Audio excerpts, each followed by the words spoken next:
How's it going, everybody? I'm Patrick from Unsigned Pop Punk, and this is Ranked, a series where we dive deep into topics that we deem important enough to rank them from best to worst.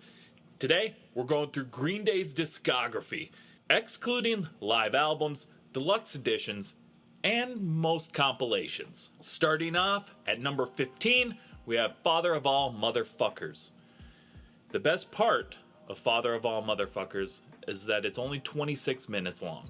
According to the Spotify numbers, the album drops off significantly by millions of streams after song 4, Meet Me on the Roof, which, in my opinion, is right when the album starts to become tolerable.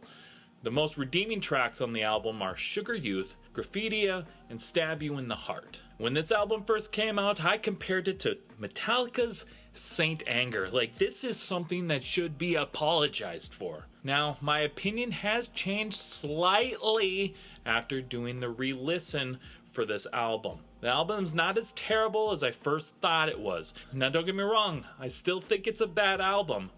Their worst by far, but it is no Saint Anger. I, however, still won't be listening to it again unless I have to do another project on it. Number 14, Dose. I don't have a lot to say about Dose. I don't remember a lot of it. I feel like it was the most dull and boring album that they've ever released. Father of All, at least, is memorable because of how much I don't like it. This is just completely unmemorable. Every album, it can't be a winner. And that's okay. I feel like this album trilogy was just kind of an excuse to release every song that they wrote and not have any unused demos. And all of the songs that weren't going to be used went to this album. Number 13, 21st Century Breakdown. No, I know this is going to be a polarizing opinion, but I couldn't stand this album. It was just as if they wanted to make American Idiot Part 2, but make it way worse.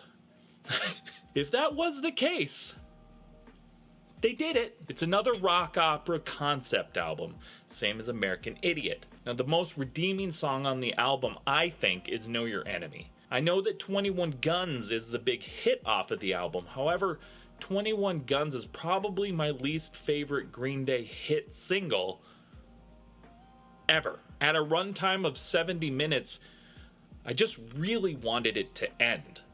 Overall, it's not a bad album in the sense that it is well written and the recording is fantastic.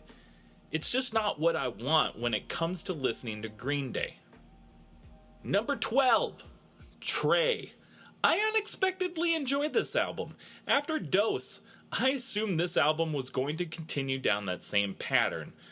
Anthemic Green Day is probably just my least favorite version of Green Day. But a lot of these songs really hit the mark that it was looking to hit. I still feel like albums 12 through 15, I'm not ever going to listen to again after this unless it's chosen for me or I have to for some reason. But Trey, it's not a bad album. Number 11, we have Uno. This is the first album that we've come across on the list that I legitimately enjoy. It feels like the Green Day that I grew up listening to and that I love. Starting with Nuclear Family to Oh Love, it's a solid album. Billy Joe stated in an interview about the 3 albums, the songs just kept coming and kept coming. I'd go maybe a double album? No, that's too much nowadays. Then more songs kept coming, and one day I sprung it on the others. Instead of Van Halen 1, 2, and 3, what if it's Green Day 1, 2, and 3, and we all have our faces on the cover? In hindsight, it seemed like a cool idea. I mean, 3 Green Day albums in 1 year? How could that be bad? Well, being ranked 11th at the best says it wasn't bad per se, but it definitely wasn't good. Number 10, we have Revolution Radio. Green Day has had a lot of great albums, so being number 10 of their albums isn't a bad thing in the slightest. Now, this is not their best work, clearly, but a step in the right direction. With the singles Still Breathing and Bang Bang, you get a mix of classic Green Day and anthemic Green Day. Still Breathing is an amazing song in my opinion. In 2016, when I'd pretty much all but given up on liking new Green Day, this song won me back. Number 9, 1039 Smoothed Out Slappy Hours. Considered by many to be their first album, is actually a compilation of their first 3 albums and EPs. So 1000 Hours, 39 Smooth, and Slappy. I originally had this a little higher, but I had time to reflect and think, made me move some things around. I remember buying this on cassette after Dookie came out because I needed more Green Day. My favorite tracks on the album are Don't Leave Me, I Was There, and Disappearing Boy. Well, and their Operation Ivy cover of Knowledge. It's a good album with a lot of good songs, but with a 19-track album, there's gonna be some stinkers. Plus, there were just little green babies. They were just little Green Day babies. Number 8, Kerplunk. The first album with Trey Cool, and he makes Green Day shine. The opening track, 2,000 Light Years Away, is still a staple in my Green Day mixtapes. We also get the first iteration of Welcome to Paradise, made famous by the Dookie album. Kerplunk is a punk rock icon. Coming in hot at number 7, we've got Saviors. Someone tell me great Green Day in 2024? Yep. We got it. But listen, if you told me that we were gonna get Saviors after Father of All Motherfuckers, like 5 years later, I would have laughed right in your face. Starting the album with The American Dream Is Killing Me is exactly what we needed, bringing me right back to American Idiot and Minority. If your favorite era of Green Day is Dookie to Nimrod, then this album is right up your alley. This album feels like it should have come out right before American Idiot. Number 6, Shenanigans. I had to include this album because unlike Demolicious, it has original unreleased songs that we've not heard yet. The B-sides on this album alone are better than most of their later albums. Plus, we got the fun instrumental track Espionage from the Austin Powers The Spy Who Shagged Me soundtrack, and their cover of the Kinks' Tired of Waiting for You. It's a really good Green Day album. Don't sleep on it. Number 5, here we are, top 5 now. At 5, we've got American Idiot, considered one of the greatest albums of all time, and that's nothing to sneeze at. I think this is a great album, but still sitting at number 5 for me. The singles / hits American Idiot, Holiday, Boulevard of Broken Dreams, and Wake Me Up When September Ends are all great songs, and what many of you think of when you think of Green Day. Like, Holiday is a radio sweetheart and is currently on Fortnite. However, for me, the 7 to 9 minute songs are just a lot. I do really enjoy Jesus of Suburbia.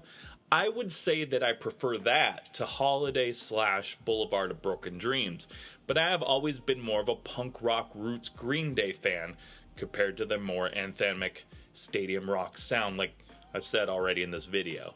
But with that being said though, American Idiot was a huge album for them and changed the landscape of music as we knew it in 2004. Now here's where we really start to get down to it, right? At number 4, we've got Dookie, the album that catapulted them and punk rock into the spotlight.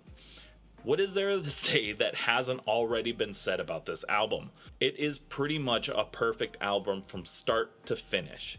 Longview, Welcome to Paradise, Basket Case, When I Come Around. You couldn't go anywhere without hearing at least one of those songs in the 90s. You still can't do that today. Number 3, Nimrod. This was their first album where they really started experimenting with their sound. You've got, some more hardcore skate beat track like Take Back, ska influence of King for a Day, featuring the horn section of No Doubt, and then, obviously the acoustic ballad Good Riddance. The singles Hitchin' a Ride, Good Riddance, Redundant, and Nice Guys Finish Last alone make this album great, but it's also an almost perfect album anyways. King for a Day, I feel like, is a song that so many people need to hear in this day and age. And Good Riddance was the first song I ever learned how to play and sing at the same time. It was also the theme for my high school prom. We're down to the last two here.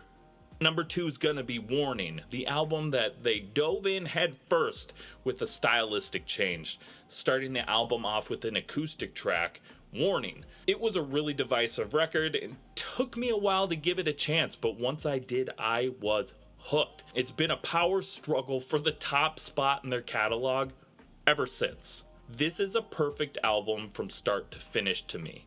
Honestly, the title track, Warning, is the weakest song on the album, full of great songs. Macy's Day Parade, ending the album, gives me goosebumps every time I hear it. And last but not least is Insomniac at number 1.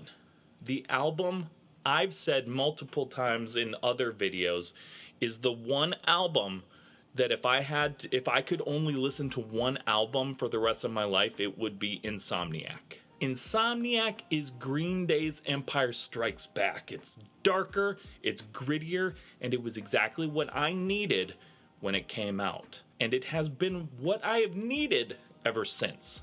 This is a perfect album, from Armitage Shanks to Walking Contradiction. That's it. It's just great. 10 out of 10. And that's it. Green Day's discography has been ranked. Thank you so much for hanging out with me today. Make sure to hit that like and subscribe button. Help our channel grow. And leave me a comment. Leave something below to give me your thoughts on how I rank their discovery. See if we line up a little bit. See you in the next Ranked.